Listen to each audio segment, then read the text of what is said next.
Another year, another SummerSlam, another chance for Hulk Hogan to return from extended time off to rapturous applause and spaths of dollars. Even though SummerSlam 90 marked the first time that the giant tangerine mustachioed bin bag full of oily sausage meat didn't headline that particular pay-per-view. Instead, a cage match between Rick Rude and underperforming champion The Ultimate Warrior main evented what was a serviceable, if slightly underwhelming, biggest party of the summer. Some of that may have been due in no small part to a raft of injuries and misfortunes that beset the production. I'm Plumpy from WhatCulture.com, and here are 10 fascinating facts about SummerSlam 1990. Number 10. Jesse Ventura quit weeks before the show. SummerSlam 1990 was presented by the rather oddball duo of Vince McMahon and Rowdy Roddy Piper, with Piper shifting wildly between face and heel like a bipolar bumper car. Conspicuous by his absence was Jesse the Body Ventura, who'd been a gruffly flamboyant part of every single pay-per-view to that point. In early August 1990, Ventura dissolved his business relationship of 6 years with Thrifty Vince after an argument, bizarrely, over a video game. Sega approached Ventura, who owned his own name and likeness, with the idea of starring in his own wrestling video game. Ventura signed with the game developer despite McMahon's fervent objections, and the entire ordeal led to a prideful Ventura walking out of the company. The game itself, Jesse Ventura's Wrestling Superstars, was never actually released in the US. Number 9. Bruce Pritchard introduced a new talent to Vince days before. On the night of Friday, August 24th, 1990, my third birthday for all the Plumpy fans out there, World Championship Wrestling held a house show in East Rutherford, New Jersey, only an hour's drive from WWE's offices in Stamford. Company producer Bruce Pritchard had a particular WCW wrestler that he wanted to bring on board with Vinny's Bumper Thumper company, but McMahon wasn't impressed with the prospective talent's performance on tape. As Pritchard remembers it, he took it upon himself to pick up that wrestler from the airport early that Friday and drove him to McMahon's giant f***ing house for a meeting. And you know what? Vince ended up coming round. That wrestler? That was Mean Mark Callis, a lanky 25-year-old brawler that would be recostumed that fall and unleashed upon the wrestling world as The Undertaker. Number 8. Shawn Michaels blew out his knee 3 weeks earlier. In SummerSlam's opening match, the Rockers lost what was functionally a handicap match to Hercules and Paul Roma, aka Power and Glory, after Michaels was laid out before the match and spent the duration with an injured leg. The reason for that attack was that Shawnee Boy was injured for real. On Saturday, August 4th, the Rockers were working a house show match with the Orient Express in Georgia when Michaels blew out his ACL. He would miss several months of action, making it necessary to run the SummerSlam chain attack as a kayfabe excuse. It should be noted that Michaels claims in his 2005 autobiography that the injury occurred in a motorcycle accident mere days before SummerSlam. However, Michaels' in-ring injury was reported in the Wrestling Observer newsletter right after it occurred, and subsequent house show results prove that Michaels was out of action for weeks before SummerSlam, so I'm not sure.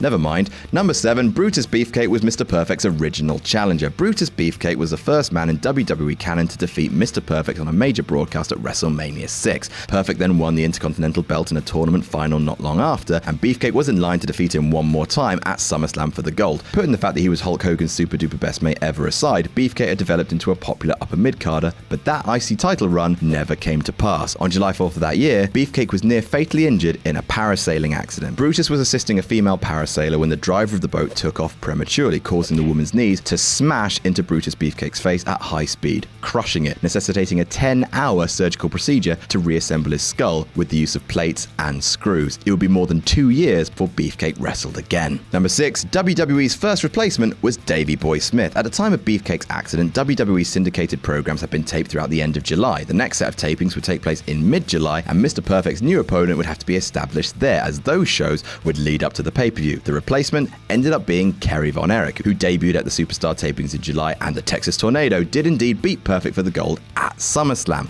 However, he was not the first choice for that spot. That distinction goes to the British Bulldog Davey Boy Smith, who had left WWE in November 1988 alongside then-partner Dynamite Kid. However, Smith was unable to have his visa issues worked out in time to return to the United States, so he would find his way back to WWE later on that year. Number 5. Injury prevented the blow after the Strikeforce feud. Christ, SummerSlam 1990 might have had a shade of the witch's fucking curse about it. Up until the weekend of SummerSlam, a one-on-one match pitting Tito Santana against former Strikeforce partner Rick the Model Martel was advertised after the two split at WrestleMania 5 more than a year earlier. They'd faced off in multi-person matches at the ensuing pay-per-views, but never got their proper feud blow-off. SummerSlam 1990 looked to be the place where devious Martel would vanquish Santana for good. However, the French-Canadian suffered an injury in June that sidelined him until October. The Warlord ended up being an extremely late substitution for Martel and defeated Santana in an extended ended squashed. The kayfabe explanation given for Martel's absence is that he was attending a fashion show in Paris the same day as SummerSlam.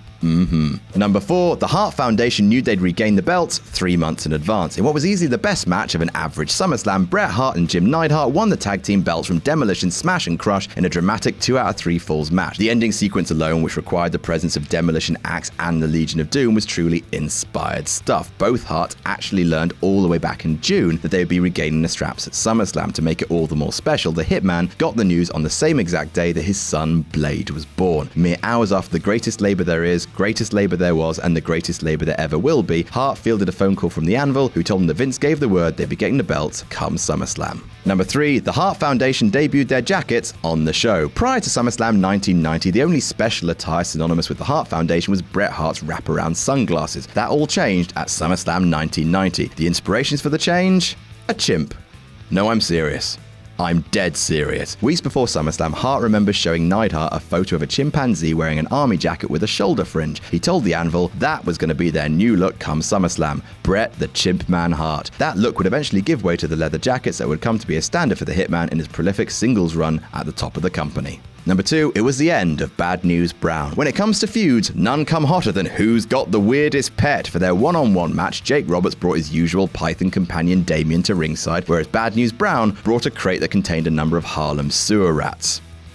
Okie dokie. Roberts won by disqualification and Brown thereafter disappeared from WWE. See, by 1990, Brown's relationship with the company had grown highly contentious. At one point, Brown claims that Vinnie Mac promised to put the world title on him, making him the first black world champion. After enduring what he believed were an assortment of lies over his 2.5 years with the company, Brown left following SummerSlam. Fun fact, Brown was replaced on house shows that September by Akeem, who wrestled Roberts in matches that were still billed as Harlem Street Fight, because Akeem, the African Dream. Never forget he was the African Dream.